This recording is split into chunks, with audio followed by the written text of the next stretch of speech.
Hello friends, good morning. Welcome back to my channel and welcome back to my another blog. আশা করছি তোমরা সবাই ভালো আছো। আমিও মোটামুটি আছি। মোটামুটি বলতে আমার ওই ঠান্ডা লাগা লেগেই আছে, ওটা মানে যাচ্ছেই না। আর ওটার কত বলবো, গলা ব্যথা, ঠান্ডা লাগা, মানে এত ফ্রিজের জল খাওয়া হচ্ছে এই গরমে আর কি, সে কারণে সেটা সারছেই না। ওষুধ খাওয়া হচ্ছে কিছুদিন ঠিকঠাক, তারপর আবার আর কি শুরু হচ্ছে। যাই হোক, তো আজকে একদম সকাল সকাল ভিডিওটা স্টার্ট করেছি ঘুম থেকে ওঠার পরেই। ঘুম থেকে উঠেছি তখন 7:40 বাজছিল, এখন বাজে রাইট 8টা। ঘুম থেকে ওঠার পর বিছানাটা গোছালাম আর ঘরটা ঝাড় দিলাম, তারপরে আর কি ভিডিও শ্যুট করছি। এখন নিচে যাইনি, ব্রাশ ট্রাশ করা, চা তো এখন খাই না, বাট বিস্কুট খাওয়া কিছুই আর কি হয়নি। যাই হোক, তো আজকে হচ্ছে তারিখ 7ই মে, বাংলা 24শে বৈশাখ, আর আজকে আমার জন্মদিন। ঠিক আছে, মানে বাংলার ডেটে আজকে আমার জন্মদিন 24শে বৈশাখ, কিন্তু ইংলিশে ধরতে গেলে 8ই মে। মানে কালকে রবীন্দ্রনাথ ঠাকুরের জন্মদিন, 25শে বৈশাখ আর 8ই মেটা একসাথে পড়েছে। মানে কালকে কিন্তু 8ই মে আর 25শে বৈশাখ একসাথে যেহেতু, তাই আমার রবীন্দ্রনাথের জন্মদিন কালকে একসাথে আর কি হবে। তো সে কারণে কোনো কিছু সেলিব্রেট বলে কিছু না, জাস্ট আর কি যেহেতু সব জায়গায় সোশ্যাল মিডিয়ায় 8 তারিখটা দেওয়া আছে, বাট যত উইশ কালকেই পাওয়া যাবে আর কি, এরকম একটা ব্যাপার। তো চলো এইভাবে সকালটা শুরু করলাম। বার্থডে স্পেশাল ব্লগ বলে কিচ্ছু নয়, জাস্ট নর্মাল যেভাবে আর কি ডেলি ব্লগ করি সেরকমই ব্লগ চলবে। কলেজ যাব আজকে, কালকেও কলেজ গিয়েছিলাম, কালকে কিছু শ্যুটও করেছিলাম, বাট ভিডিওটা একটুও বড় হয়নি। আর কালকে শরীরটা আরও খারাপ ছিল বলে কালকে আর আমি ব্লগটা কন্টিনিউ করিনি। তো ভাবলাম চলো আজকে সকাল থেকে একটা ব্লগ শুরু করি। তো কালকে কলেজে আমার ফ্রেন্ডরা বলছিল যে তোর তো বার্থডে আসছে দুদিন পর। আমি বললাম যে হ্যাঁ, তো যেহেতু 25শে বৈশাখ কলেজ ছুটি থাকবে, তো সে কারণে আজকেই কলেজ যাব। তো চলো, অনেকে যাবে বলছে, চলো চলো করছি, ব্লগটা এভাবে শুরু করলাম। জানি না সারাদিন আজকে কি ব্লগ করব। নিচে আসার পর ব্রাশ করা হয়ে গেছে, চা তো এখন খাই না, শুধুমাত্র বিস্কুট আর জল খেয়েছিলাম। আর এখন দেখো পাশের দোকান থেকে চপ নিয়ে এলাম, আমাদের বাড়ির পাশে একদম। তো এখন চপ, মুড়ি, তার সাথে আলু ভাজা করেছিল মা, আর ছোটো ছোটো দুটো পেঁয়াজ, সব কিছু রেডি করে নিলাম। তো চলো মুড়িটা খেয়ে নিই, পরে কথা বলছি। এখন ঘড়িতে বাজে রাইট 10:40, আমার সকালের খাওয়া দাওয়া সব কিছু হয়ে গেছে। আর তোমরা হয়তো ভাববে 10:40 বাজছে এখনও বাড়িতে কি করছি। সকালবেলা বললাম তোমাদেরকে ঘুম থেকে উঠেই যে আজকে কলেজ যাব, কিন্তু কলেজ যাওয়ার আগে আমরা সবাই গ্রুপে ডিসকাস করে নিই কে যাবে কে না, কারণ সবাই তো আর যায় না। তো সে কারণে আর কি এই ডিসকাসটা করতে হয়, তখন গিয়ে দেখবো যে একজন কি দুজন গিয়ে ক্লাস করতে ভালো লাগে না। তো সেরকমই আর কি আজকে জিজ্ঞাসা করছিলাম সবাইকে। কালকে কথা হয়েছে কলেজে যে সবাই বললো যাবো, প্রায় 4-5 জন মতো বললো যাবো, কিন্তু আজ সকালবেলা সবাই বলছে যে না যাবো না যাবো না। তো সে কারণে আমি আর রিম্পা দুজনে বললাম ঠিক আছে ছেড়ে দে, তাহলে আমাদের আজকে যাবার দরকার নেই, কারণ কেউ যেতে রাজি হচ্ছে না। আর আজকে কিন্তু ওয়েদারটা ভালো আছে, অন্য দিনের মতো এতটা রোদ গরম বাইরে কিন্তু নেই। রোদটা আছে কিন্তু রোদের বেশ জোরটা নেই, ওয়েদারটা বেশ সুন্দর ছিল, কিন্তু কেউ যেতে রাজি হলো না। তো কি আর করা যাবে, চলো বাড়িতে বসে বসে আর কি বোরিং দিন কাটবে। বাড়িতে বসে বসে বলতে কাজ হবে, কলেজ না গেলেও অনেক প্রচুর অ্যাসাইনমেন্ট প্রজেক্ট আছে, সেগুলো তো লেখাই হচ্ছে না। জাস্ট রাতের দিকে 2 ঘন্টা মতো হয়তো লিখি, তো কতটা লেখা হবে না। তো চলো ওগুলো এখন বসে বসে লিখি, এখন তো আমার কোনো কাজকর্ম নেই। মা নিচে রান্না বান্না করছে, আবার পরে ফিরে আসছি তোমাদের সামনে।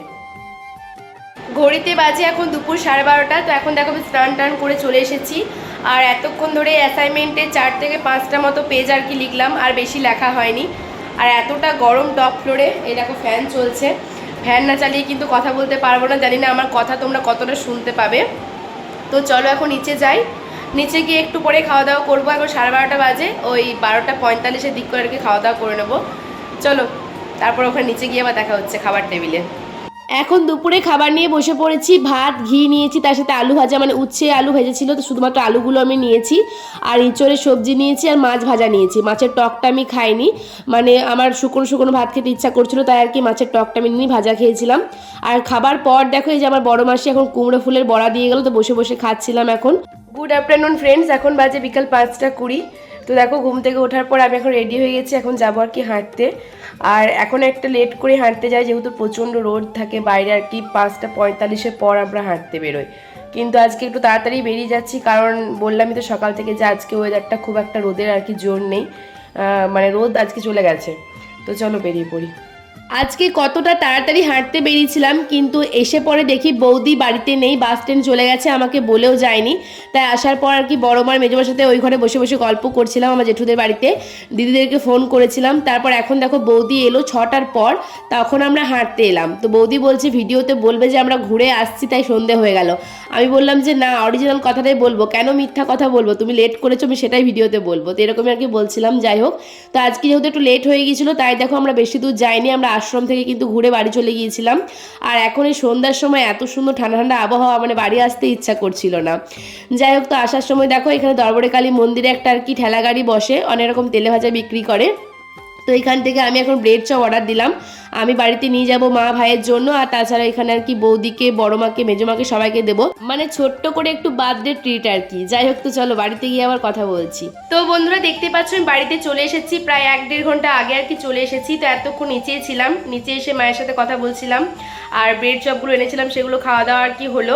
আর এখন প্রায় বাজছে 8টা 8 ঘড়িতে, ফ্লাইট 8টা 8 বাজে। তো উপরে এসে এখন চেঞ্জ করলাম আর এখন এই যে খাতাপত্র নিয়ে বসলাম, এখন লেখালেখি করব। ব্লগটা আর বড় করবো না, আজকে সারাদিনটা এভাবেই কাটিয়ে দিলাম। কলেজ গেলে হয়তো আরও ভালো লাগতো, সারাদিন আর কি এভাবেই কেটে গেল। যাই হোক, তো তবুও আজকে সারাদিনটা শেয়ার করলাম। যখন ভাবলাম যে কলেজ যাওয়া হচ্ছে না, তখন ভাবলাম ঠিক আছে ব্লগটা আর কন্টিনিউ করবো না। তারপর দেখলাম যে না, চলো আজকের দিনটা আর কি ব্লগ করাই যাক, পরে হয়তো দেখতে পারবো, আজকের দিনটা স্মৃতি হয়ে থেকে যাবে।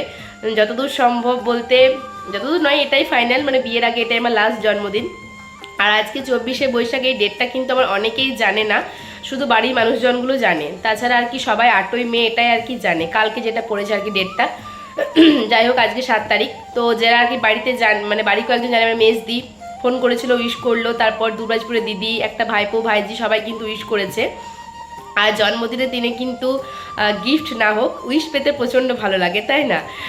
যাই হোক, তো এভাবে আর কি দিনটাকে কাটিয়ে দিলাম। আর স্পেশাল কিছুই ব্লগ হয়নি, কিন্তু যাই হয়েছে সেটা শেয়ার করে দেবো, স্মৃতি হয়ে থেকে যাবে আজকের দিনটা আমার। আর স্পেশাল ভাবলেই স্পেশাল, আর না ভাবলেই কিছু না।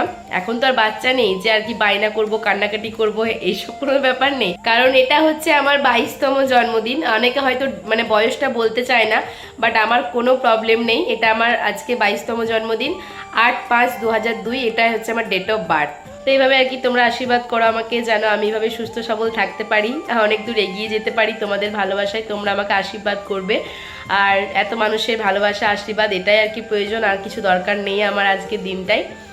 তো চলো বন্ধুরা, আর ব্লগটা বড় করছি না, আজকের ব্লগটা এখানেই শেষ করছি। আর কালকে সকালেই পোস্ট করে দেবো, যত ছোটোই হোক না কেন ব্লগটা, আজকে সারাদিনে যতটুকুই হয়ে থাকুক আমি কালকে এটা পোস্ট করে দেবো। এখন আমি লেখালেখি করব, দেন খাওয়া দাওয়া করে রাত্রেবেলায় রেডি করে রাখবো। চলো আর ব্লগটা বড় করছি না, আজকের মতো tata, bye bye, good night.